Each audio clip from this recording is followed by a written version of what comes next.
नमस्कार दोस्तों, पिछले कुछ हफ्तों में एक नए बाबा ने एंट्री मारी है मार्केट में, बागेश्वर बाबा। एक बार हमारी रावण से बात थी और सर में मारो, अब सर में भरा मार। ये बाबा लोगों की प्रॉब्लम समझ लेते हैं और बड़े ही चमत्कारी सॉल्यूशंस देते हैं लोगों की प्रॉब्लम्स को लेकर। इसके सर में मारो जरा, गला पकड़ इसका, गला पकड़। लेकिन इतना काफी नहीं है, इसके ऊपर थोड़ा हिंदू मुस्लिम छिड़क दो तो न्यूज वाले आज के दिन वैसे ही आपको पॉपुलर बना देंगे। सैटायरिस्ट रॉफल गांधी ने इस पर एक मजेदार बात कही, बागेश्वर बाबा वाला पाखंड तो ईसाई मिशनरी और झाड़ फूक वाले मौलवी भी करते हैं, तो फिर बागेश्वर बाबा का विरोध क्यों? क्या हिंदू आज के दिन बिना रोक टोक के मूर्ख भी नहीं बन सकता? सही बात नहीं है दोस्तों, लोग IITN बनते हैं आज के दिन, कुछ लोग साइंटिस्ट बनते हैं, कुछ लोग IAS बनते हैं। आप पूछोगे कि क्या खासियत है इन बाबा की, तो भाई बताया जा रहा है कि चमत्कारी तरीके से अगर कुछ लोग बेवकूफ बनना चाहें तो क्यों नहीं बन सकते वो बेवकूफ। सबको मूर्ख बनने का अधिकार है और सभी रिलीजन्स के लोग इस अधिकार के बारे में जागरूक हैं। लोग रिलीजन को लेकर जरूर डिवाइडेड होंगे एक दूसरे से, लेकिन यूनाइटेड हैं ये सारे रिलीजन के लोग सुपरस्टिशन के नाम पर। ऐसे फर्जी बाबा आपको हर धर्म में मिल जाएंगे और कितने लॉयल तरीके से कुछ लोग इन्हें फॉलो भी करते हैं। आइए आज के वीडियो में इस बागेश्वर बाबा को समझते हैं और जनरली इन बाबाओं के फिनोमिना को भी समझते हैं। You don't have any relationship with Jesus, Mahavir, Buddha, Krishna, not at all.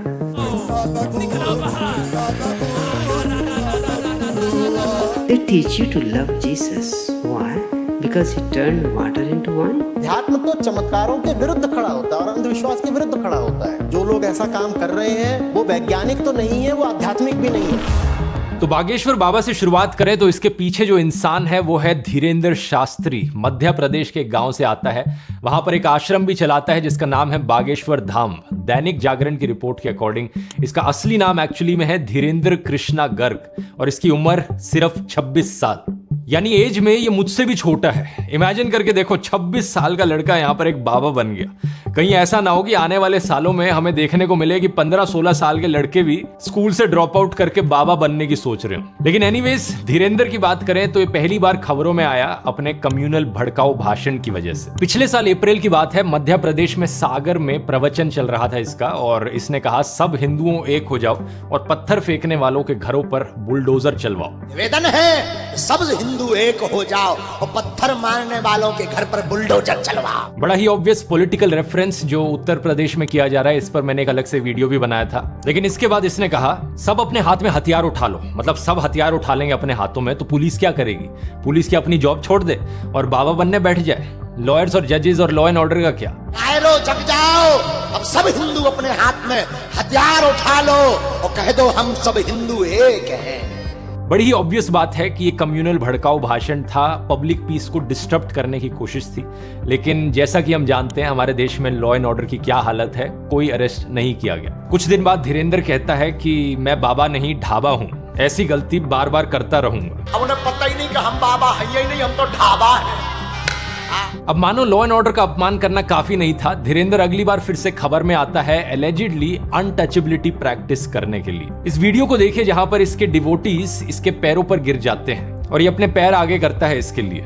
चले पल्लू मैं बाहर और पल्लू एक में। अब ये तो चलो फिर भी आम बात है, लेकिन एक और केस में जहां पर एक और बंदा इसके पैरों पर गिरने आया तो इसका रिएक्शन कुछ अलग था। बस छूना नहीं है, मैं अछूत आदमी है ना छू। अब अगर इसके रीसेंट एपिसोड पर आए तो हाल ही में धीरेंद्र नागपुर आया था राम कथा के लिए और यहां पर इसने वही किया जो ये नॉर्मली करता है, लोगों के दिमाग को पढ़ना, माइंड रीड करना और अपने बड़े ही चमत्कारी सॉल्यूशंस प्रोवाइड करना लोगों की प्रॉब्लम्स के। यहां पर हमारी कहानी में एंट्री होती है श्याम मानव की। श्याम मानव नेशनल कन्वेनर है महाराष्ट्र अंधश्रद्धा निर्मूलन समिति के। ये एक ऑर्गेनाइजेशन है जिसे 1980s में नरेंद्र दाभोलकर के द्वारा फाउंड किया गया था। जैसा कि आप इसका नाम सुनकर ही समझ सकते हो, इस ऑर्गेनाइजेशन का पर्पस था अंधविश्वास और सुपरस्टिशन के अगेंस्ट फाइट करना। लेकिन अगस्त 2013 में अनफॉर्चुनेटली क्या होता है कि नरेंद्र दाभोलकर की गोली मारकर हत्या कर दी जाती है। पुणे में ये मॉर्निंग वॉक पर निकले थे एक दिन। ऑब्वियसली इसके पीछे कट्टर लोग रिस्पॉन्सिबल होते हैं, लेकिन अच्छी चीज ये होती है कि 4 महीने बाद दिसंबर 2013 में महाराष्ट्र में एक लॉ पास किया जाता है ह्यूमन सैक्रिफाइस, सुपरस्टिशन और ब्लैक मैजिक के अगेंस्ट। ये इस ऑर्गेनाइजेशन के लिए एक बहुत बड़ी जीत थी, क्योंकि सालों से ये कैंपेनिंग चल रही थी सुपरस्टिशन और ब्लैक मैजिक के खिलाफ एक कानून बनाया जाए। नरेंद्र दाभोलकर के बाद इस काम को आगे कंटिन्यू रखते हैं श्याम मानव।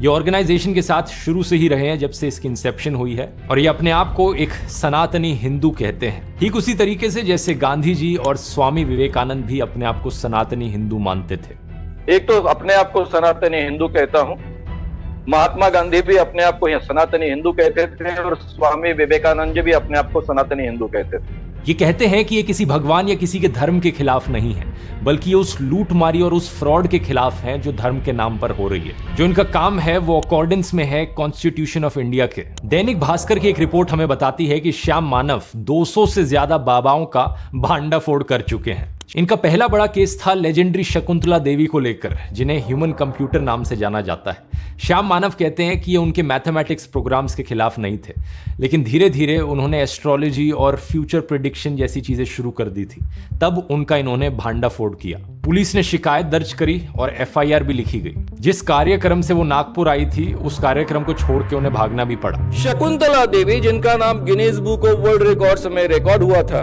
वो नागपुर में आई, उसने एडवर्टाइजमेंट शुरू की, God can tell correct fortune, so can Shakuntala देवी।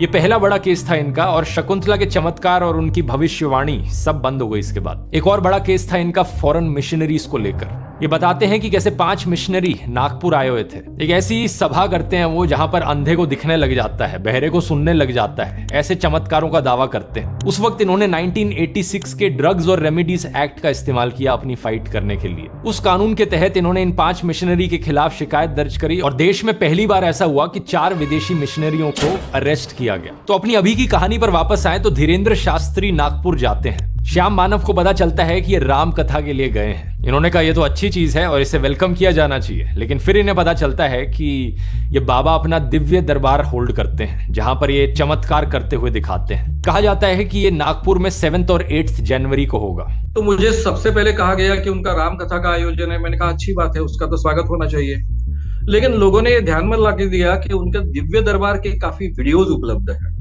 इसलिए मैंने उसके तरफ ध्यान दिया। मेरी बड़ी टीम है, उन टीम को मैंने भिड़ा दिया। 40-50 वीडियोज उन्होंने खंगाले और उनके ध्यान में आया कि इसमें काफी कानूनन उल्लंघन होता है। इस चीज को लेकर ये पुलिस को इन्फॉर्म करते हैं, उन्हें प्रूफ देते हैं और पुलिस को कहते हैं कि प्लीज एक्शन लो इस चीज को लेकर, लेकिन पुलिस कोई एक्शन नहीं लेती। बाद में एक्चुअली में नागपुर की पुलिस बाबा को क्लीन चिट भी दे देती है, ये कहते हुए कि इन्होंने सारे एविडेंस को एग्जामिन कर लिया है और इन्हें कुछ भी ऐसा नहीं मिला जो ब्लैक मैजिक एक्ट के अगेंस्ट हो। तो श्याम मानव पुलिस को इन्फॉर्म करने के अलावा धीरेन्द्र को चैलेंज भी करते हैं। 2 चैलेंजेस होते हैं। पहला होता है कि एक कमरे में 10 लोग हैं, उन 10 लोगों का नाम, उनके पिता का नाम, उनकी एज और उनका फोन नंबर बताओ भाई। और दूसरा चैलेंज होता है कि एक बगल के कमरे में रखी 10 चीजों के बारे में बताया जाए कि कौन सी चीजें रखी हैं कमरे में। श्याम मानव कहते हैं कि अगर बाबा ने 90% एक्यूरेसी के साथ भी जवाब दे दिया तो उन्हें 30 लाख रुपए का इनाम देंगे ये। और अगर ये चैलेंज जीत गए तो श्याम मानव अपना माथा उनके पैरों पर टिका देंगे, माफी मांगेंगे और अपनी पूरी ऑर्गेनाइजेशन को बंद कर डालेंगे। तो आगे क्या होता है? क्या बागेश्वर बाबा इस चैलेंज को एक्सेप्ट करते हैं? इवेंट के पोस्टर पर लिखा था दोस्तों कि ये इवेंट 13 जनवरी तक चलेगा, लेकिन धीरेन्द्र नागपुर की ओर निकल लेता है 11 जनवरी को ही। श्याम मानव इसे भगोड़ा करके पुकारते हैं कि चैलेंज एक्सेप्ट नहीं कर पाया इसलिए ये निकल लिया। कुछ हिंदुत्व ऑर्गेनाइजेशंस को इससे बड़ी तकलीफ हो जाती है और वो श्याम मानव का पुतला जलाने लगते हैं। इसके बाद एक्चुअली में श्याम मानव को डेथ थ्रेट्स भी दिए जाते हैं कि नरेंद्र दाभोलकर के साथ जो हमने किया था वो तुम्हारे साथ भी करेंगे, अनदर नरेंद्र दाभोलकर। फॉर्चुनेटली तब से उन्हें सिक्योरिटी कवर जरूर दे दिया गया है। धीरेन्द्र शास्त्री के डिफेंस में उसका कजन लोकेश गर्ग आता है जो कहता है कि उसे भी डेथ थ्रेट्स मिले हैं। धीरेन्द्र शास्त्री की परिवार सहित 13वीं की तैयारी कर लो। बागेश्वर धाम को भी सिक्योरिटी दी जाती है, लेकिन चैलेंज का क्या? धीरेन्द्र अपने रिस्पॉन्स में कहता है कि वो भागा नहीं, राम कथा जो थी वो 11 जनवरी तक ही चलनी थी और अगर श्याम मानव को चैलेंज देना है तो वो रायपुर में आकर चैलेंज दे दे। 3 तारीख को हम पहले ही ये कह चुके कि हम 7 दिन की कथा है, सब कथाएं हमने 2-2 दिन की काट दी। तो हम आपको कहेंगे श्याम मानव जी, आपको अनुभव करना है तो दरबार में रायपुर में आइए, आगे बागेश्वर धाम पर लगेगा, वहां आइए। श्याम मानव अपने YouTube चैनल पर एक वीडियो रिलीज करते हैं इसका रिस्पॉन्स देते हुए। वो कहते हैं दिव्य दरबार में फ्रॉड एंड प्रूफ कंडीशंस के तहत उन तक कोई भी जानकारी ना पहुंचे, इस ढंग से वातावरण हम निर्माण नहीं कर सकते हैं। इसलिए नागपुर में ही ये चुनौती बहुत अच्छे ढंग से पारित हो सकती है। इसके पीछे दो कारण हैं। महाराष्ट्र में जिस ढंग की पुलिस यंत्रणा काम करती है, जिस ढंग की लॉ एंड ऑर्डर सिचुएशन है, उसके कारण नंबर 1। दूसरी चीज उन्होंने ये कही कि महाराष्ट्र के home minister Devendra Fadnavis actually में बाबा के प्रोग्राम में गए थे, तो बाबा के और होम मिनिस्टर जी के बड़े अच्छे रिलेशन है पहले से। तो नागपुर में अगर चैलेंज किया जाता है, ना ही बाबा की साइड से ना ही श्याम मानव की साइड से कोई भी गड़बड़ हो सकती है। क्या लगता है आपको दोस्तों? देखो, मुझे तो लगता है कि धीरेन्द्र बाबा को चैलेंज एक्सेप्ट कर लेना चाहिए। बागेश्वर बाबा जैसे इंसान को छोटी मोटी चीजों के बारे में नहीं सोचना चाहिए। नागपुर हो, रायपुर हो, क्या फर्क पड़ रहा है। बागेश्वर बाबा के हजारों फॉलोअर्स इस इमेजिनेशन में जी रहे हैं कि श्याम मानव कैसे अपना माथा बाबा के चरणों में टेकेंगे। इसी बीच दोस्तों, शंकराचार्य स्वामी अविमुक्तेश्वरानंद ने एक बड़ी इंटरेस्टिंग स्टेटमेंट दी। इन्होंने कहा कि चमत्कार दिखाने वाले जोशीमठ आकर घिसटती हुई जमीन को रोककर दिखाएं। इन्होंने ये भी कहा कि कोई ऐसा चमत्कारी पुरुष है तो धर्मांतरण रोक दे, लोगों की आत्महत्या रोक दे, लोगों के घरों में झगड़े हो रहे हैं, फसाद हो रहे हैं, उन्हें रोक दे। ऐसा कोई भी जनता और राष्ट्र के लिए उपयोगी चमत्कार करके दिखाए, तभी हम उसे एक चमत्कारी पुरुष कह सकते हैं। मेरी तरफ से कुछ और सजेशंस धीरेन्द्र के लिए। मुझे लगता है इन्हें रॉ ज्वाइन कर लेनी चाहिए। अलग अलग देशों की सीक्रेट इंफॉर्मेशन पता करने में बहुत मदद मिलेगी।